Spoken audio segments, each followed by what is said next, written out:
성령님 좋은 아침입니다. 이 시간 성령님을 초청합니다. 오늘도 내 안에 오셔서 하나님을 기쁘시게 드릴 것을 소원하게 해주세요. 오늘 말씀을 통해 구체적으로 무엇을 해야 할지를 깨닫게 해주세요.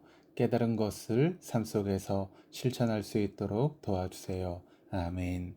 오늘 함께 나누실 하나님 말씀은 민수기 27장 12절에서 23절까지 말씀입니다. 여호와께서 모세에게 이르시되 너는 이 아바림 산에 올라가서 내가 이스라엘 자손에게 준 땅을 바라보라. 본 후에는 내 형 아론이 돌아간 것 같이 너도 조상에게로 돌아가리니 이는 신광야에서 회중이 분쟁할 때에 너희가 내 명령을 거역하고 그 물가에서 내 거룩함을 그들의 목전에 나타내지 아니하였음이니라. 이 물은 신광야 가데스의 무리바 물이니라. 모세가 여호와께 여짜와 이르되 여호와, 모든 육체의 생명의 하나님이시여, 원하건대 한 사람을 이 회중 위에 세워서 그로 그들 앞에 출입하며 그들을 인도하여 출입하게 하사 여호와의 회중이 목자 없는 양과 같이 되지 않게 하옵소서. 여호와께서 모세에게 이르시되 눈의 아들 요수아는 그 안에 영이 머무는 자니 너는 데려다가 그에게 안수하고 그를 제사장 엘라살과 온 회중 앞에 세우고 그들의 목전에서 그에게 위탁하여 내 존귀를 그에게 돌려 이스라엘 자손의 온 회중을 그에게 복종하게 하라. 그는 제사장 엘라살 앞에 설 것이요 엘라살은 그를 위하여 무림의 판결로서 여호와 앞에 물을 것이며 그와 온 이스라엘 자손 곧 온 회중은 엘라살의 말을 따라 나가며 들어올 것이니라. 모세가 여호와께서 자기에게 명령하신 대로 하여 여호수아를 데려다가 제사장 엘라살과 온 회중 앞에 세우고 그에게 안수하여 위탁하되 여호와께서 모세에게 명령하신 대로 하였더라. 하나님 모세에게 후계자로 여호수아를 세우라고 말씀하십니다. 모세에게 여호수아로 리더십이 이양되는 것은 이스라엘 자손의 가나안 입성이 임박했음을 의미함과 동시에 완전한 세대 교체가 이루어졌음을 보여줍니다. 12절입니다. 여호와께서 모세에게 이르시되 너는 이 아바림 산에 올라가서 내가 이스라엘 자손에게 준 땅을 바라보라.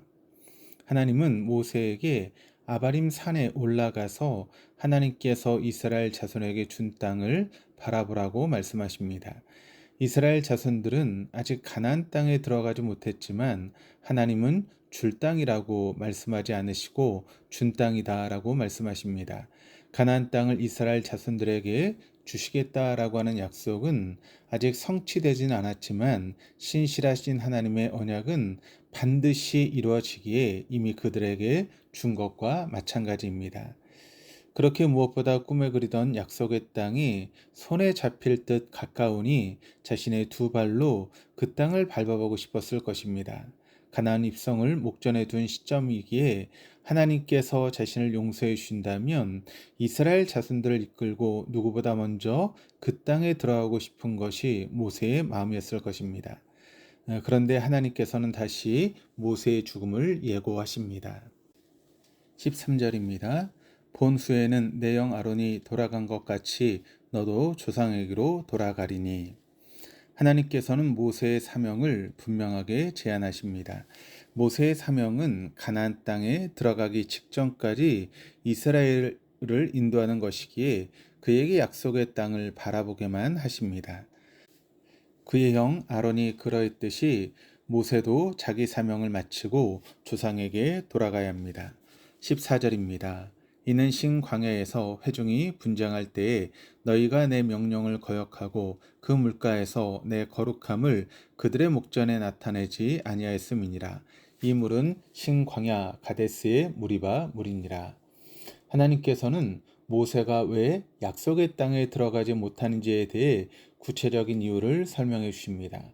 모세는 신광야 가데스의 무리바에서 이스라엘 자손들이 물이 없어 자신을 비방할 때 지팡이로 반석을 내리쳐 물을 내므로써 하나님의 거룩함을 백성들에게 드러내지 못했습니다. 하나님은 모세에게 지팡이를 들고 바위에게 명령하여 물을 내라고 말씀하셨는데 모세는 지팡이로 바위를 2번 쳐서 물을 냈습니다.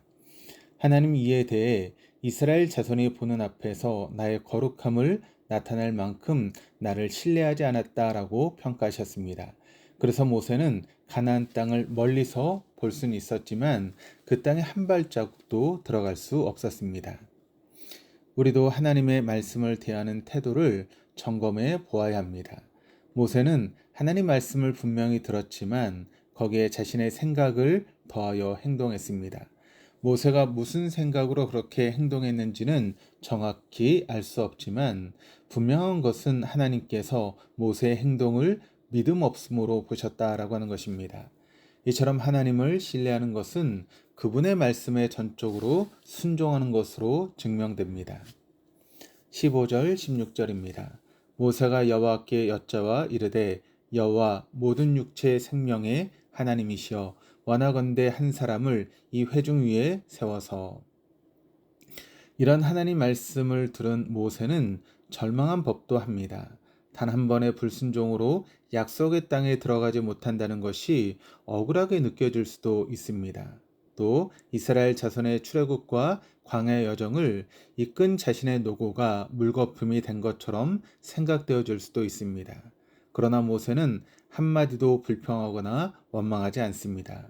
또 자신도 가나안 땅에 들어가게 해달라고 구하지도 않습니다. 모세의 관심은 자신의 죽음 위에 남겨질 이스라엘 자손들에게 있었습니다. 그래서 비록 자신의 역할은 여기서 끝나지만 아직 가나안 땅에 들어가지 못한 이스라엘 자손들을 위해 자신을 대신할 지도자를 뽑아주기를 하나님께 구합니다. 이런 모세와는 달리 우리는 어떤 자리에 필요한 사람을 세울 때 인간적인 조건이 뛰어나거나 자신이 보기에 괜찮은 사람들을 선택할 때가 훨씬 많습니다.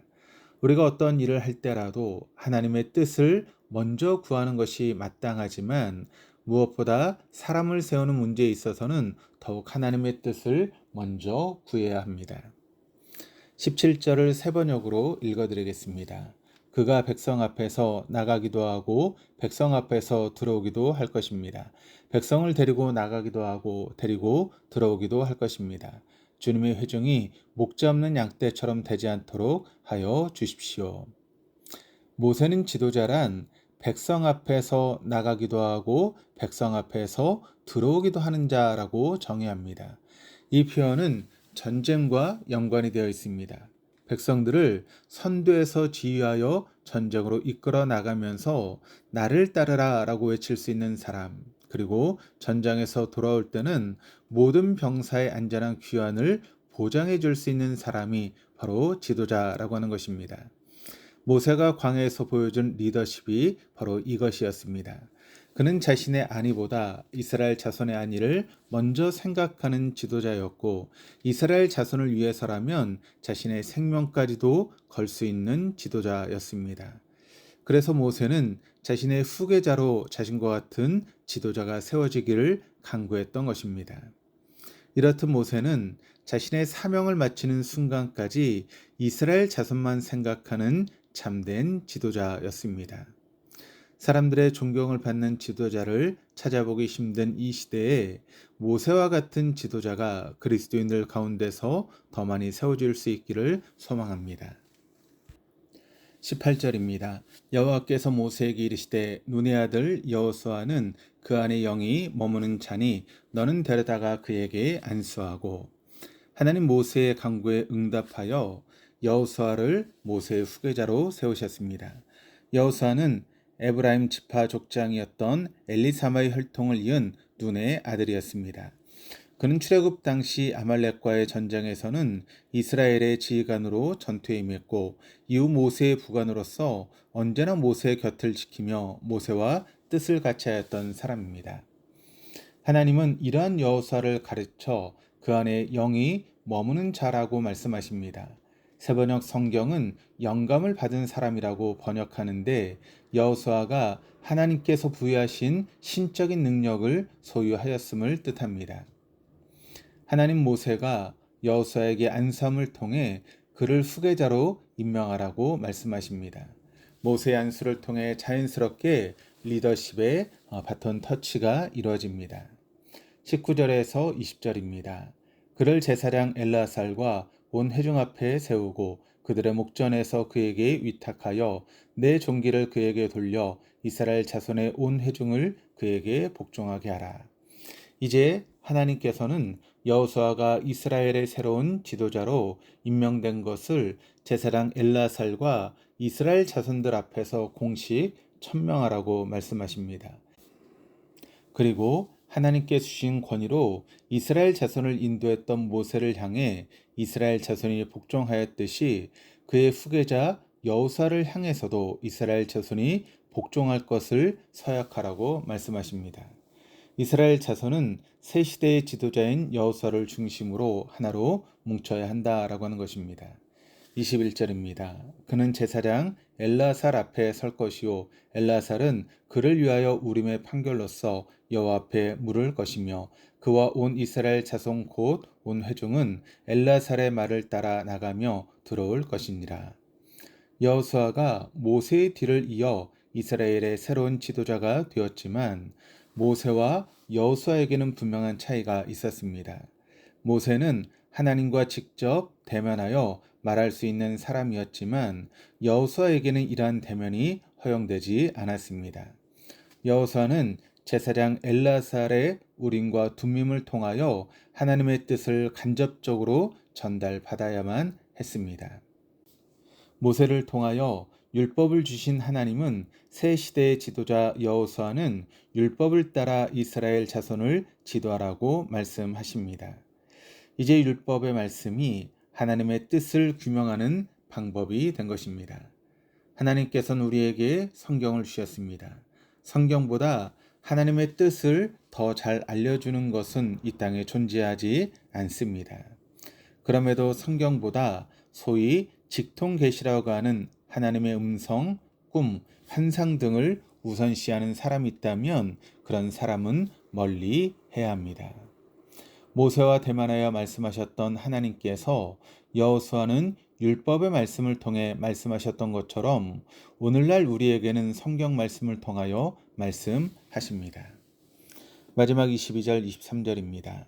모세가 여호와께서 자기에게 명령하신 대로 하여 여호수아를 데려다가 제사장 엘라살과 온 회중 앞에 세우고 그에게 안수하여 위탁하되 여호와께서 모세에게 명령하신 대로 하였더라.